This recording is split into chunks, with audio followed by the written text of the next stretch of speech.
Para sa mga pahulong dinalaan, una kita sa balita lokal. RT-PCR test magapabilin nga requirement sa pagsulod sa syudad sang Bacolod. Banwa sang Valladolid, isa sa pwede patigayunan sing face-to-face classes.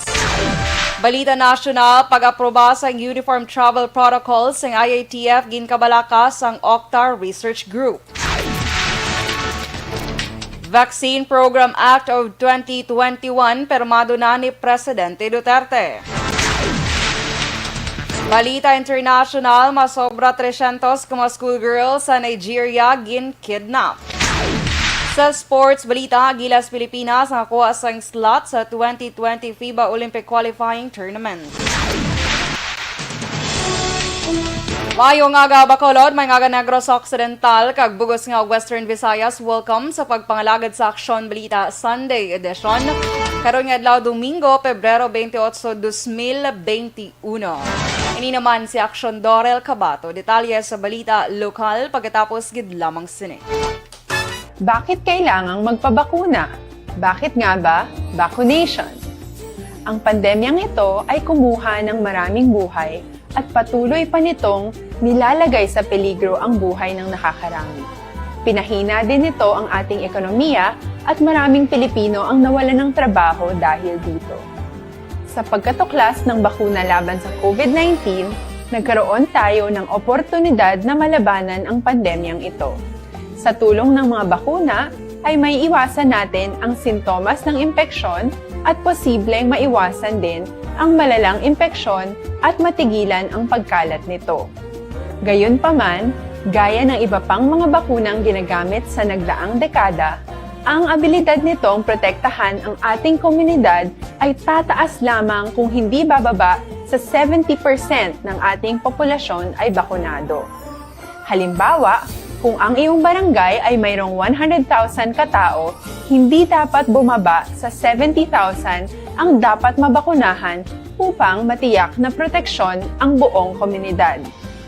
Kaya ating tandaan, ang pagbabakuna ay hindi lamang para sa iyo o sa iyong pamilya. Ito ay para din sa iyong barangay, lungsod at probinsya. Tara, sa Vida Vaccination! Aling mga bakuna ang gagamitin sa Pilipinas? Sa ngayon, may limitadong supply ng bakuna sa buong mundo.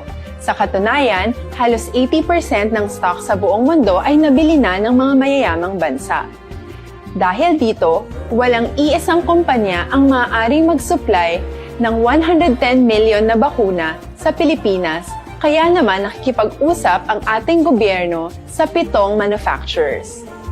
Sinisiguro natin na ang mga bakuna na ito ay makakatanggap ng Emergency Use Authorization at kung may EUA sila, doon lamang sila bibilhin at gagamitin ng ating gobyerno para sa ating vaccination program.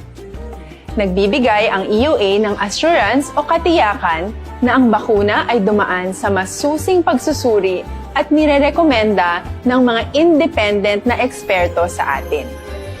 Hindi mo rin kailangan mag-alala. Ang bakuna laban sa COVID-19 ay hindi magbibigay sa iyo ng COVID na sakit. Tara, sa Vida Vaccination! Magkano ang babayaran ko para mabakunahan?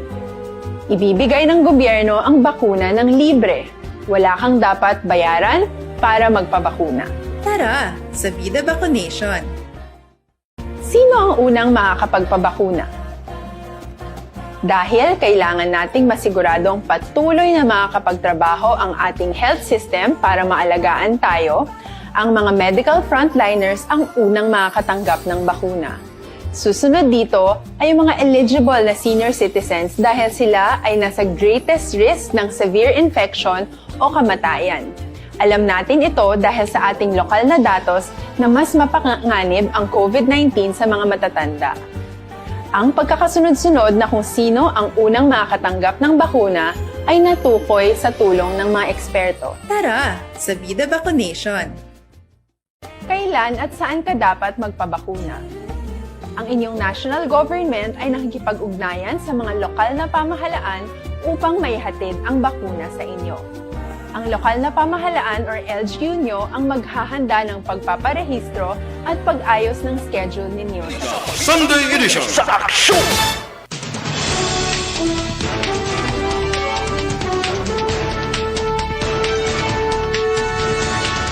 Lesay 7 Action Radio Philippine Standard Time, pabalik sa Aksyon Balita Sunday Edition, detalye sa balita lokal.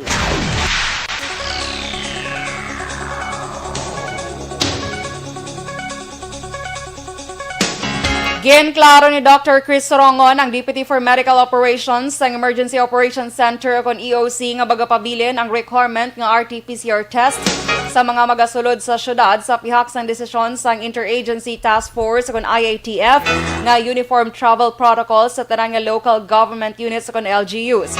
Sa interview sa Action Firing Line, ginpahayag ni Sorongon nga wala sang pagbag-o kon RT-PCR ang paghahambalan bangod na saad man sa bagong nga travel protocol sang IATF nga nagadepende sa LGU kung bala sundon ang nasambit nga desisyon. Palayag pa ni Sorongon, tinutuyo sini ang mga masiguro ang syudad nga hindi na masulit ang pagsaka sa kaso ng COVID-19 sa Bacolod. Rason nga magpabilin ang pila ka protocol sa pagsulod kag pagwa sa syudad.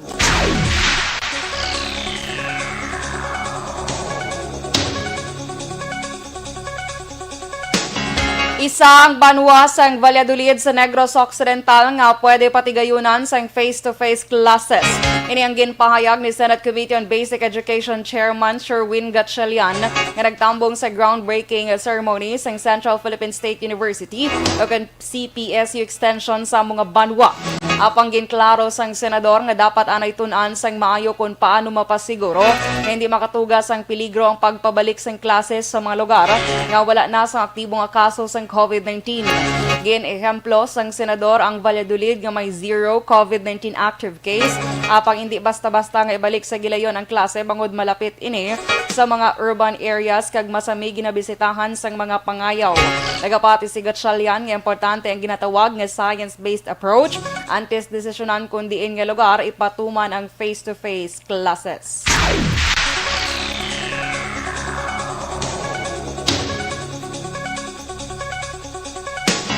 Ginapamunuan ni Senate Committee on Basic Education Chairman Sherwin Gatchalian ang groundbreaking ceremony kahapon nga adlaw para sa patukuron nga extension sang Central Philippine State University o CPSU sa banwa sang Valladolid. Ini ang ipahamtang sa 2 ka hektaryang propiedad nga gindonar sang pamilya Montilla sa Barangay Bagumbayan paagi sa ilang representante nga si Anay Mayor Magdaleno Peña.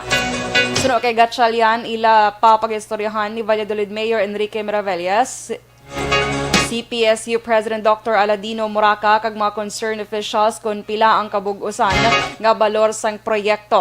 Apang ginapasalig nga magapain sang 10 milyones pesos ang iya talatapan agud idugang sa pondo. Nagtambong man sa seremonya si Governor Bong Lacson. Ang CPSU nga isa ka public university sa Pilipinas ang may main campus sa siyudad sang Cabancalan, Negros Occidental. Ini ang may mga extension sa Hinubaan, Ilog, Candoni, Moises Padilla, Hinigaran, San Carlos, Sipalay, Himamaylan kag Victorias. Magluwas sa Valladolid, plano man nga tukuran sang CPSU extension ang banwa sang Murcia.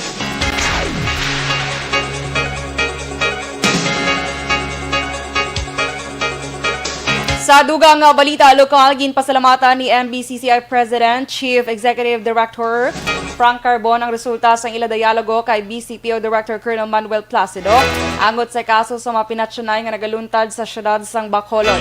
Suno kay Carbon, naghatag sang pagpasiguro si Placido nga wala nila ginapabayan ang mga problema kag ginatinguan nga matagan sa nagakaigo nga solusyon. Dugang pa ni Carbon, liwat naman nga maghahatag sang gasoline allowance ang ilahanay sa BCPO. Umpisa masunod nga semana kasunod sa plano sang opisyal nga pag-activate sang Motorized Anti-Crime Street Crimes Operative o kon MASCO. Magluwas sa isyo sang kriminalidad, gintalakay man sa mga dialogo ang mga programa ginadihon sang BCPO labi na ang plano nga pagtukod sang 5 kadugang nga mga police station sa palabuton lakip na ang dugang man nga patrol cars nga ila kinahanglan para sa pagpatigayon sang police visibility kag operation. Ang amon suglano nagsugod sa pagpamangkot kay Colonel Placido kung ano ang kinahanglan niya para ma-improve yung pagid ang pag-maintain ng peace and order sa atong syudad. Positive nga approach. Nga, mayo kaya mo ng pamangkot para nga mabalaan namon ang iyang mga ginahandong para sa Bacolod not only subong but in the next 3 to 5 years, mabuligan ang syudad kaya ang iban man iayas ang business sector. Kabahin sang payag ni MBCCI Chief Executive Director Frank Carbon.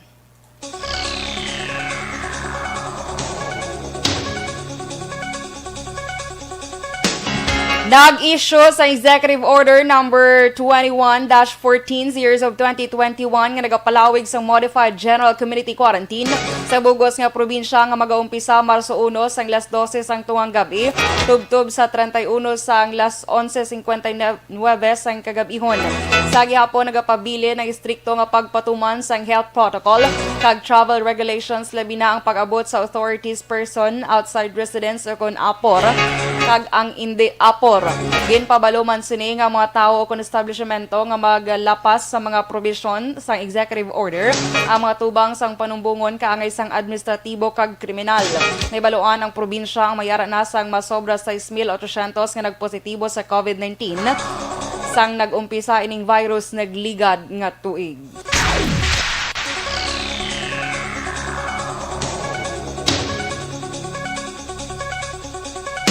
Dismayado naman si Bacolod City Councilor Dindo Ramos matapos nga wala man na sapakan ng City Ordinance number 832 nga tuyo i-regulate ang riding in tandem sa syudad. Sa interview sa Aksyon firing line, ginpahayag sang konsehal nga dako kuntani ang mabulig sinikon paday nga gina-implementar ang pagpahaganhagan sa krimen nga nagaluntad. Sa nibaluan na saad sa ordinansa ni Ramos nga wala na gintugutan ang pag-angkas sa motorsiklo umpisa las 9 sang gabi, tubtub las 4 sang kagahon, tubtub nga wala sang pamatuod nga pamilya ang nagaangkasanay kag ang mga nagatrabaho sa panggabi. Plano man magpatawag ni Ramos ang committee conference agud matutukan ang problema ang ginatunaan sang pagsaka sa kaso sang pagpamatay.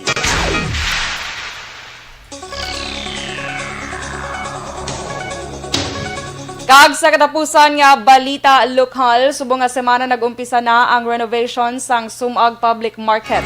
Sunod kay Kapitan Rodney Carmona, ginumpisahan na sang kontraktor ang pagkutkot kag pagkakas sang atop sa area sang fish kag vegetable section. Kapin 150 ka mga market vendors ang makabenepisyo sang sini nga development. Ang merkado ang himuon nga 2-story kag sa ikaduha nga panalgan mayara sang parking area. Sunod kay Carmona ang mga market vendors ang temporaryo nga magabaligya sa Villarosa Street sa diin nagtukod ang barangay sang temporaryo nila nga pwesto. Ginapaabot nga sa masunod nga semana ang market vendors ang magasaylo na sa ila temporaryo nga baligyaan.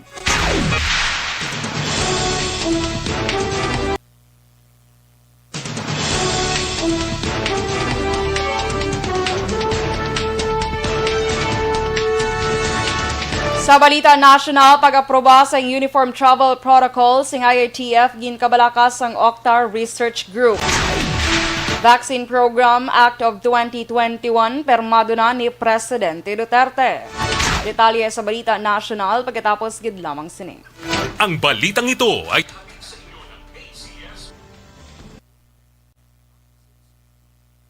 Good morning mga ka-aksyon! Happy and blessed Sunday everyone! Kamusta ka mo? I hope okay gid ang tanan. Good morning kay... Dahil lang kayo medyo katunog sa aton monitor. Okay. Good morning kay Rodeline Alvarez Bayabado. Good morning sa imo ma'am. Happy Sunday. Kay JVL Lontayaw. Maayong aga. Kay Athea Kim Eriman. Good morning sa imo Athea. Dra sa may Mursha. God bless. Kay Feli Morales Cuello Alieza, maayong aga man. Alex Fuentes, good morning. Kay Sir Michael Joseph Hilado, thank you sir. Keep safe man sir, kag God bless, maayong aga sa imo. Kaya George Cortez, good morning dra sa may Himamaylan, labi na sa taga Himamaylan kag Cadiz. Kaya RR Tuparan Muntua, RR, how are you? Good morning, may landa nga pagpamati. Kaya Manjo Arnejo. Oy, thank you so much gali sa nag-send sang star. Ano ning star? Wala ko idea. May bag-o di siya nga sa Facebook ne. Okay, sige. But anyway, thank you so much sa nag-send sang stars ha. Oh, kung ano man yung star si baluon ko ni karon kay bago lang ko liwat naka live diri sa Facebook. Anyway, good morning mon kay Christine Vinyes Villalobos. Mayong aga si mo. Kaya nagamba sa Aksyon JM, mapa-thank you ko kung sa nag-send sa stars. Okay, so thank you sa nag-send sa stars. Good morning, Christine. Sa Energy Fans Club, good morning man. Dress sa may taga-barangay Pandanon, DSB. Oy, kahapon, Christine, ara ko da sa DSB, ha? Oh, really? Sige. Ara ko da kagapon, Christine. Galing kayo, wala ta na-contact iti unplanned. Okay. Kaya Sir Michael John P. Season, aka Akon Maninoy. Oh, good morning. Dara sa imo. Have a blessed Sunday. Kag sa Energy Fans Club, keep safe. Monitor from Metro Villa Subdivision, Valenzuela City. Greet ko lang. Season Palma family dara sa Purok Brotherhood Sumag. Thank you. You're welcome again. Kaya Jovel Trinidad, have a blessed Sunday morning. Yes, sir. Naga-monitor ka mo dra. Thank you so much. Greetings. Gina-greet niya lang ko na tanan nga listeners, kag viewers. Leonila Tarosan, good morning. Amo ni guro si Ma'am Leonila ang nag-send sang 45 stars. Damo ba? Thank you, Ma'am ha. Sheila Alagos, good morning man. Hello, Tita Jocelyn Salanga. Mayong aga sa imo. Nag-send man si Tita Jo? Kaya Mario Benaflor, mayong aga. Amo man si Sir Alex Fuentes. Gabi Hepelaga, good morning. Jasmine Roldan Ravelio, mayong aga si imo. Marjorie Empress, good morning. Tamyo ko lang family Empress Obreki. Kag paunal, always gid ga monitor, salamat. Kay Reynaldo Reparo, mayong aga man. Santa Ana Eileen March, good morning sa imo. Kay Marie Antoinette Piliado, good morning kay Dudoy, kay Arlie Piliado, kag Melcho, kag Aplaha Sansawi sang La Carlota from Canada. Thank you. Okay, so sige. Ay, gali ka, R. Amo na din nakasulat. Mo webso na to. Dang imamayla, no? Sige, i-check ta later. JR Pelayo, good morning. Okay, kay Gabi Hepelaga. Good morning, man. Marnie Oplas de Mavivas, good morning. Okay, so standby for Balita National.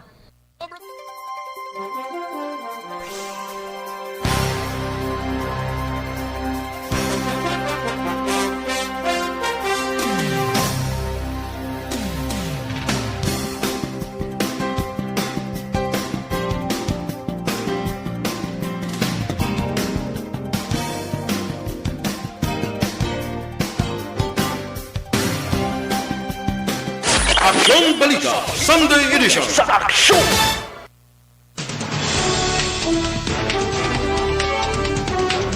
Last size 20 Action Radio Philippine Standard Time. Pabalik sa Aksyon Balita Sunday Edition. Detalye sa Balita National.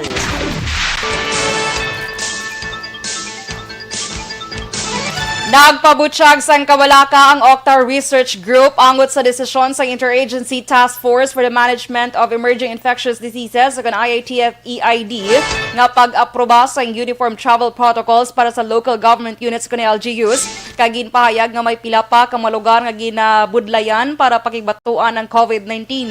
Sa laging handa public briefing, ginpahayag ni Dr. Guido David sang Octar Research Team kinahanglan nga maghalong sa desisyon angot sa mga border controls bangod ini ang isa sa factor nga pagsaka sa kaso sa COVID-19 bangod hindi na istrikto sa border controls.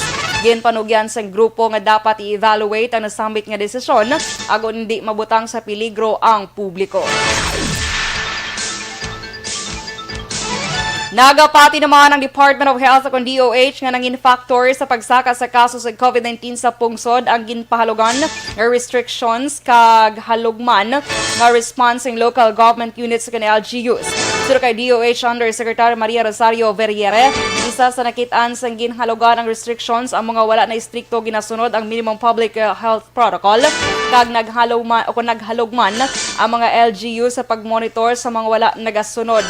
Ginhimo ni Verriere ang pahayag kasunod sa gin-report nga 2,652 ka bag-o nga infections sang Biyernes sa pihak nga 8 ka laboratorio ang napaslawan nga makapasa sa datos sa gintalana nga oras.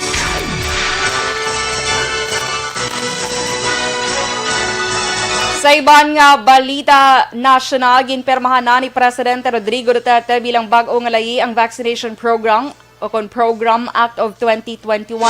Suro kay Senator Christopher Bongo, Chairman sa Committee on Health, ginpermahan ini ni Duterte gabi sang Pebrero 26. Tuyo sa mga layi nga mapadasig ang vaccination program sa gobyerno kontra COVID-19.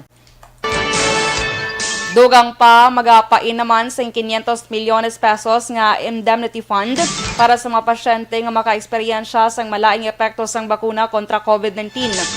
Subong nga adlaw, Pebrero 28, ginapaabot nga mag-abot na sa Pilipinas ang 600,000 ka-doses sang bakuna nga gindonar naman sa Sinovac sa China diri sa Pilipinas.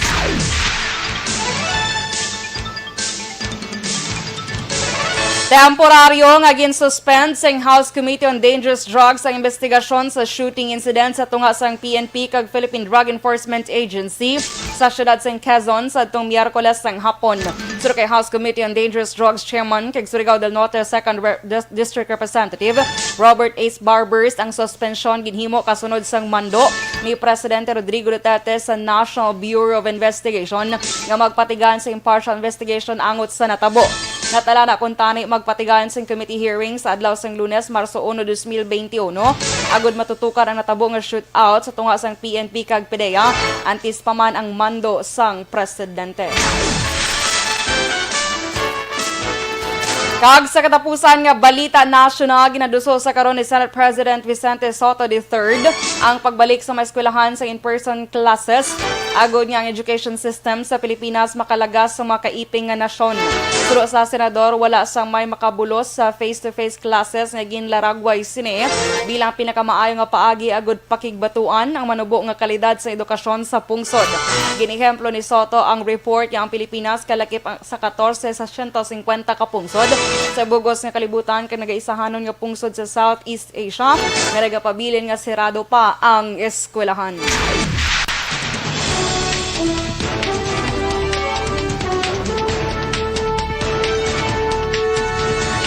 Las 6:24 Aksyon Radio Philippine Standard Time. Detalye sa balita international kag sports pagkatapos gid lamang sini. How do you keep yourself immune?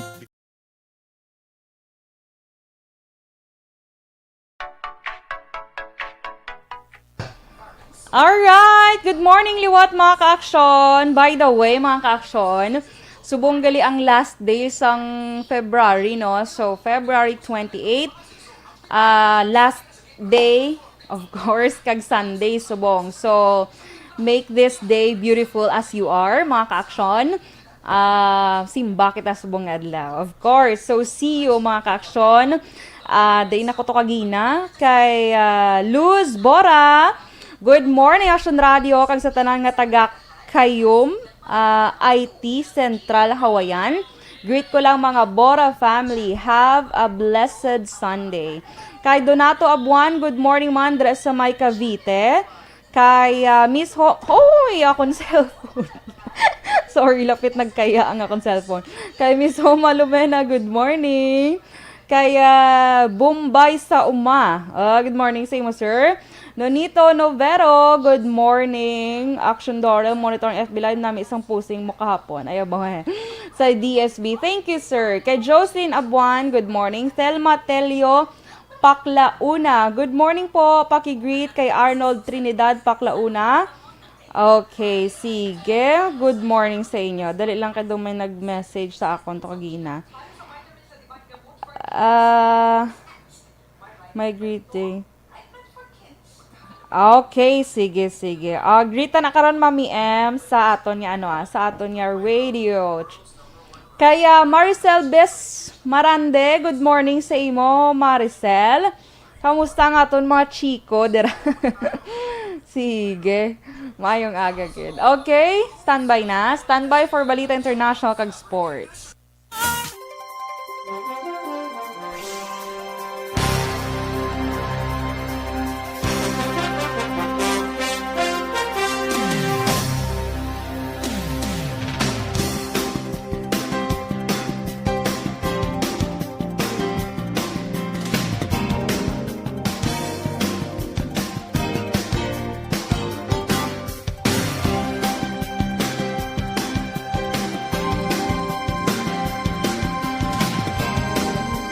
Aksyon Balita Sunday Edition.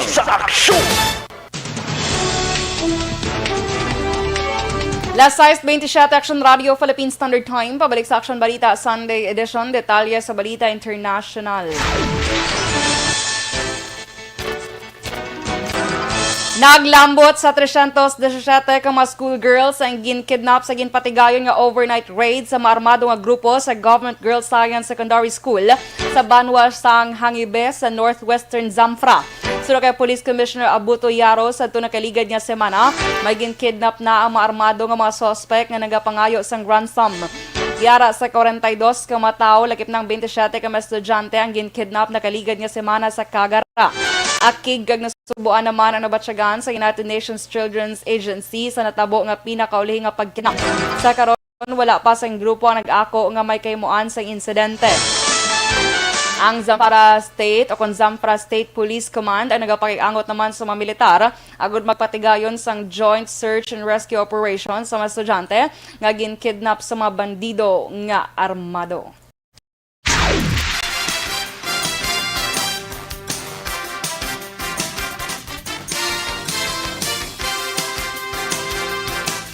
Kag sa sport balita, nakakuha na sa slot para sa 2020 FIBA Olympic Qualifying Tournament ang Gilas Pilipinas. Hindi matapos nag-atras ang New Zealand sa nasambit nga kompetisyon. Sudot sa FIBA, nagdesisyon ang New Zealand nga hindi makigbahin sa Olympic Qualifying Tournament. Ngagin patigayon o kung patigayonon kuntani sa Belgrade, Serbia. Bangod sa pagdamo sa mga kompetisyon nga mangin maggasto sa bahin nila sa pagpadala sang ila humalampang. Nakafocus na lamang ang atensyon nila sa Asia Cup kag World Cup kag 2024 Olympics.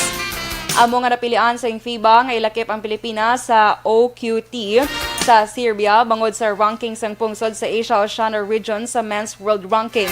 May baluan nga yara sa ikanom nga pwesto ang Pilipinas sa Asia Oceania Region nga ginapangunahan sa Australia, Iran, New Zealand, China kag Korea. Last size 29 Action Radio Philippine Standard Time kag inyo batian ang bugos nga detalye sa Action Balita Sunday Edition. Karon nga adlaw Domingo, Pebrero 28, 2021. Happy Sunday mga ka-aksyon. Good morning gid kay si Mami Ems may ginapagrito kagina. Good morning sa mapisan din nga gwapohon nga attorney. Ay bongga nga mga men sa nga manukan kay galuya kuno sila kon hindi ma-shout out. Good morning kag shout out kay Angelo Mendoza kag Levi nga upodya. ARB di sila halin sa aga hasta mag-sign off. Ginbaklan gali ni Attorney Dag Pandan sang radyo. Salamat kay Attorney Dag Pandan, pinakabaskugan nga attorney sa Bilog Negros Occidental. Mommy Ams, good morning man, and happy birthday sa tanan nga my birthday mga ka-aksyon. Kay Veronica Balyares Echauz, good morning Echauz family. Felinora Oliveros, kay John Onabia Kawit, Joe Marie Estelioso, kag kay G-Boy Arbias. De Pedro family, good morning. Okay, happy Sunday and God bless you mga ka-aksyon. Stay safe. Ini naman si Aksyon Dorel Cabatu. Una sa balita ng sa Aksyon. Sa Bacolod, Aksyon Radio.